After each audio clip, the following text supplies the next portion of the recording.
अस्सलामुअलैकुम स्टूडेंट्स। आज के लेक्चर में हम बात करेंगे एक बहुत अहम टॉपिक पर जो है इंफॉर्मेशन सिस्टम।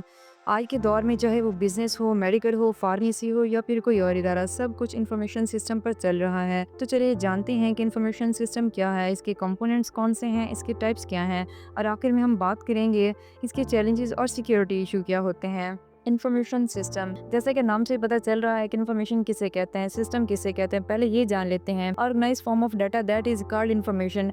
जो ऑर्गेनाइज फॉर्म में डाटा होता है आप उसको इंफॉर्मेशन कहते हैं। सिस्टम में हमारे लोग आते हैं, हमारे सॉफ्टवेयर आते हैं, हमारे हार्डवेयर आते हैं, ये सारी चीज़ें मिलकर एक सिस्टम क्रिएट करती हैं। ऑर्गेनाइजेशन या कंपनी के अंदर बात करें तो सारे लोग मिलकर किसी कंप्यूटर सिस्टम को, हार्डवेयर को, सॉफ्टवेयर को यूज़ कर रहे होते हैं। वो एक सिस्टम बना हुआ होता है। तो इंफॉर्मेशन सिस्टम क्या है? इंफॉर्मेशन सिस्टम कॉम्बिनेशन है लोगों का, हार्डवेयर का, सॉफ्टवेयर का या नेटवर्क का और डाटा ब्राउजर का। कहाँ कहाँ से डाटा आएगा, कलेक्ट होगा, कैसे डाटा ट्रांसफर होगा, कैसे डाटा एक जगह से दूसरी जगह जाएगा, ये सारा प्रोसेस जो है इंफॉर्मेशन सिस्टम के अंदर आता है। अगर कोई आपसे पूछे कि इंफॉर्मेशन सिस्टम क्या है तो सिंपल वर्ड्स में आपने ये कह देना है कि इंफॉर्मेशन सिस्टम कॉम्बिनेशन है पीपल्स का, हार्डवेयर सॉफ्टवेयर का, नेटवर्क कम्युनिकेशन का, डाटा रिसोर्सेज का। कैसे इंफॉर्मेशन आ रही है, कैसे इंफॉर्मेशन जा रही है एक जगह से दूसरी जगह, दैट इज द कॉम्बिनेशन। इन सब का कॉम्बिनेशन इंफॉर्मेशन सिस्टम है। मतलब ऑर्गेनाइजेशन के अंदर डाटा आया है, डाटा हमें मिल रहा है, इसे ऑर्गेनाइजेशन के अंदर जो डाटा मिल रहा है, जो इन्फॉर्मेशन मिल रही है, किस तरह लोगों तक पहुंचाई जा रही है, इस सारे प्रोसेस को हम इंफॉर्मेशन सिस्टम कहते हैं। अब कोई हार्डवेयर सॉफ्टवेयर होंगे जिसकी मदद से हम इंफॉर्मेशन को शेयर करेंगे। इन शॉर्ट मुख्तसर अल्फाज में इंफॉर्मेशन को पहुंचाने के लिए, इंफॉर्मेशन को ट्रांसफर करने के लिए एक जगह से दूसरी जगह जो सिस्टम बना हुआ है that is called information system. अब आप यहाँ पे में देखें जैसे हार्डवेयर है, नेटवर्क है, प्रोसीजर है, पीपल है, डाटा, सॉफ्टवेयर, ये सारी चीज़ों ने कनेक्शन बनाया हुआ है इंफॉर्मेशन सिस्टम के साथ। की डेफिनेशन देखते हैं। इंफॉर्मेशन सिस्टम एक ऐसा सेट ऑफ इंटरकनेक्टेड कंपोनेंट है जो आपस में मिलकर इंफॉर्मेशन को कलेक्ट करते हैं, प्रोसेस करते हैं, स्टोर और डिस्ट्रीब्यूट करते हैं for decision making, to support decision making, coordinate and control within an organisation. इसका मकसद है डिसीजन मेकिंग, कोऑर्डिनेशन और कंट्रोल को बेहतर बनाना। यानी एक ऑर्गेनाइजेशन को मुनज़्ज़म तरीके से चलाने के लिए इंफॉर्मेशन सिस्टम रीढ़ की हड्डी की तरह काम करता है। कंपोनेंट ऑफ इंफॉर्मेशन सिस्टम, जैसा कि हम जानते हैं कि इंफॉर्मेशन सिस्टम एक ऐसा सिस्टम है जिसकी मदद से हम इंफॉर्मेशन एक जगह से दूसरी जगह ट्रांसफ़र कर सकते हैं। एक सिस्टम जो इंफॉर्मेशन को एक्सचेंज करने के लिए बनाया गया हो, दैट इज़ इंफॉर्मेशन सिस्टम। अब इसमें क्या कुछ आता है? इसमें हमारा डाटा आता है, पीपल्स आते हैं, हार्डवेयर आता है, सॉफ्टवेयर आता है, नेटवर्क आता है, एक प्रोसीजर आता है। मतलब अब डाटा को हमने एक जगह से दूसरी जगह भेजना है, कौन भेज रहा है, किसकी मदद से, हार्डवेयर और सॉफ्टवेयर की मदद से, नेटवर्क की मदद से, ये सारे के सारे मिलकर जो कुछ बनाते हैं उसे इंफॉर्मेशन सिस्टम कहते हैं। तो सबसे पहला हमारे पास डाटा आता है। Data raw facts and figures that are process. Data raw facts and figures होते हैं जिस पर प्रोसेसिंग की जाती है और क्रिएट की जाते हैं मीनिंगफुल इंफॉर्मेशन को। यानी किसी ऑर्गेनाइजेशन में एक इंफॉर्मेशन सिस्टम बना हुआ है तो ऑर्गेनाइजेशन का कितना भी डाटा हो, सबसे पहला कंपोनेंट उसका डाटा है कि कहाँ से ऑर्गेनाइजेशन का डाटा आ रहा है, कहाँ जा रहा है। सबसे पहला कंपोनेंट जो इंफॉर्मेशन सिस्टम का है वो डाटा है। डाटा को स्टोर करने के लिए इंफॉर्मेशन सिस्टम चाहिए। अपनी इंफॉर्मेशन एक जगह से दूसरी जगह भेजनी है तो वो डाटा है। दूसरा हमारे पास हार्डवेयर आ जाता है। Physical parts of the computer is called hardware. यानी कि इसमें आता है जैसे such as computer, server, networking equipment. तो जो डाटा आपने ऑर्गेनाइजेशन का कलेक्ट किया है, अब इसको स्टोर करने के लिए कोई चीज़ तो होनी चाहिए, तो वो चीज़ हार्डवेयर कंपोनेंट्स या स्टोरेज डिवाइसेज हैं। हमारे सिस्टम जहाँ हमारा डाटा स्टोर होता है, अब सिर्फ हार्डवेयर ही काफ़ी नहीं है। अब नंबर 3 पर आता है सॉफ्टवेयर। इस डाटा को स्टोर करने के बाद ऑर्गेनाइज किया जाता है। अब सॉफ्टवेयर प्रोग्राम्स एंड एप्लीकेशंस होती हैं that instruct hardware and how to process data and perform task. इसने प्रोसेस करना होता है, टास्क परफॉर्म करना होता है। सॉफ्टवेयर की मदद से डाटा को हम एक जगह से दूसरी जगह भेजते हैं। नेटवर्क की मदद से ही डाटा एक जगह से दूसरी जगह जा रहा होता है। अब ये नेटवर्क कैसे बनता है? कॉम्बिनेशन ऑफ कंप्यूटर सिस्टम से। सारे कंप्यूटर मिलकर एक सॉफ्टवेयर बनाते हैं। अब कंप्यूटर सिस्टम के फिजिकल पार्ट्स तो हो गए हार्डवेयर। अगर सॉफ्टवेयर कंप्यूटर सिस्टम में ना हो तो कंप्यूटर चल ही नहीं सकता। तो इसका मतलब है कि डाटा है तो हार्डवेयर भी ज़रूरी है डाटा को स्टोर करने के लिए। अगर हार्डवेयर है तो सॉफ्टवेयर भी ज़रूरी है हार्डवेयर को कंट्रोल करने के लिए। तो अब आगे 4 नंबर पे आता है पीपल्स। अब पीपल्स इंडिविजुअल्स वो लोग होते हैं who use the information system, जो इंफॉर्मेशन सिस्टम को यूज करते हैं, इंक्लूडिंग एंड यूजर, जिसके अंदर एंड यूजर्स आ जाते हैं, आईटी स्पेशलिस्ट हैं और मैनेजमेंट आती है। पीपल्स वो लोग हैं जो इस सॉफ्टवेयर को यूज कर रहे हैं, जो इंफॉर्मेशन को एक जगह से दूसरी जगह पहुंचा रहे हैं, that is called peoples. Information component में पहला डाटा, दूसरा हार्डवेयर, तीसरा सॉफ्टवेयर, चौथे नंबर पे पीपल्स आते हैं। अब नंबर 5 पर आता है procedure. Procedure, algorithm and routines that transform data into useful information. किस तरीके से डाटा को इस्तेमाल किया जा रहा है, किस तरह नेटवर्क को यूज़ करते हुए हम डाटा को एक जगह से दूसरी जगह ट्रांसफ़र करते हैं, दैट इज़ प्रोसीजर। हमने किस तरह इंफॉर्मेशन सिस्टम को यूज़ करना है, दैट इज़ प्रोसीजर। हमारा एक इंफॉर्मेशन सिस्टम बन गया है, इसको किस तरह हम यूज़ करेंगे, किस तरह लोग कम्युनिकेट करेंगे, ये सारा का सारा प्रोसेस आपके पास प्रोसीजर में आता है। 5 types of information system. Information system की 5 टाइप्स हैं।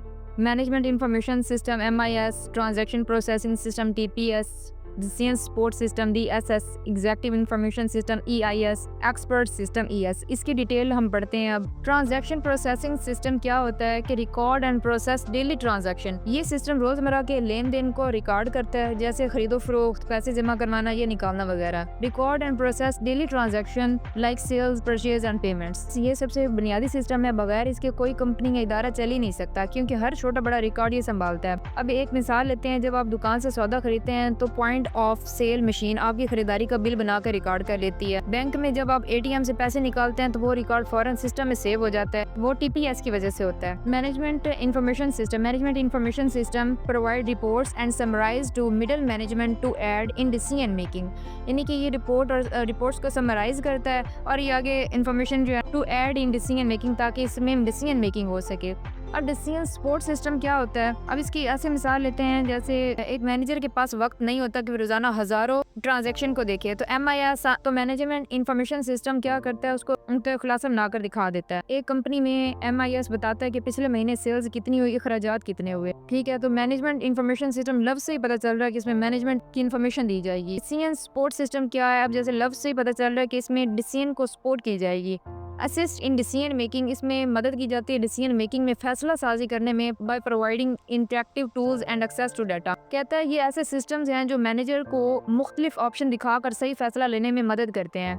अब इसकी मिसाल है, ये डाटा के साथ साथ टूल्स भी फराहम करते हैं ताकि आप तज्जिया कर सकें। अब इसकी मिसाल लेते हैं, जैसे एक रेस्टोरेंट का DSS ये तज्जिया करेगा तो किस इलाके में सबसे ज्यादा ऑनलाइन खाने के ऑर्डर आ रहे हैं, ताकि वहीं नई ब्रांच खोली जा सके। एग्जीक्यूटिव इंफॉर्मेशन सिस्टम क्या होता है? Serve top level executives by providing summarised information for strategic decision making, यानी कि इसमें भी डिसीजन मेकिंग आ रही है। अब एक मिसाल लेते हैं, ये एक डिटेल्ड डाटा नहीं बल्कि हाई लेवल समरी फराहम करते हैं ताकि बड़े फैसले किए जा सके। ये अब एक मिसाल लेते हैं, एक मुल्क का वजीर खजाना पूरे मुल्क की मुआशी रिपोर्ट दिखाना चाहता है, तो EIS सिर्फ उसे समरी दिखाएगा, जैसे GDP growth rate, inflammation. Company का CEO सिर्फ ये दिखाता है कि इस साल कितने अरब का मुनाफा हुआ, डिटेल में नहीं जाता। तो वो सारी चीज़ें जो हैं वो आप एग्जीक्यूटिव इंफॉर्मेशन सिस्टम के जरिए कर रहे होते हैं। इंटरप्राइज रिसोर्सेज प्लानिंग क्या होती है कि ये एक यूनिफाइड सिस्टम है जो कंपनी के तमाम departments, HR, finance, inventory, sales को आपस में जोड़ता है। बहुत सारे वेरियस बिजनेस फंक्शंस प्रोसेस होते हैं यूनिफाइड सिस्टम के जरिए। एक यूनिवर्सिटी का ERP सिस्टम तुलबा की फीस, अटेंडेंस, एग्जाम और लाइब्रेरी मैनेजमेंट सब एक साथ कंट्रोल करता है। नॉलेज मैनेजमेंट सिस्टम क्या है कि क्या करते हैं, ये सिस्टम इदारे के इल्म और तजुर्बात को जमा, महफूज और दोबारा इस्तेमाल करते हैं। Capture, store and apply organisational knowledge for improve decision making, यानी कि ये कैप्चर करता है, स्टोर करता है, अप्लाई करता है organisation knowledge for improving decision making, ताकि इम्प्रूव किया जा सके फैसला साजी को। ये इसलिए ज़रूरी है ताकि पुरानी गलतियों को दोबारा ना दोहराया जाए और नए मुलाजमीन को भी पुराने तजुर्बात से फ़ायदा मिले।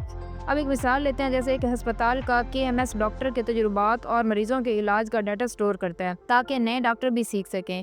एक सॉफ्टवेयर कंपनी अपने पुराने प्रोजेक्ट्स की डॉक्यूमेंटेशन और सोल्यूशन स्टोर करती है ताकि नए डेवलपर्स इनसे फ़ायदा उठा सकें। सबको एक मिसाल में जोड़कर समझते हैं। मिसाल जैसे एक अस्पताल का इंफॉर्मेशन सिस्टम है, अब उसमें है TPS, एक मरीज का रजिस्ट्रेशन और बिलिंग रोजाना का रिकॉर्ड हो रही है। MIS अस्पताल इंतजामिया को रिपोर्ट मिल रही है कि इस हफ्ते कितने मरीज आए और कौन सी बीमारी ज्यादा थी। DSS क्या करता है, डॉक्टर और मैनेजर फैसला कर रहे हैं कि बेड्स कितने हैं और किस वार्ड में कितने मरीज हैं। EIS क्या करता है, ये CEO की समरी देखता है और कुल आमदनी कितनी हुई, खर्चा कितना वो वगैरह देखता है। TPR में दवाइयाँ, स्टाफ की हाजिरी, डाटा, मरीज और ये सब एक सिस्टम में जुड़ा होता है।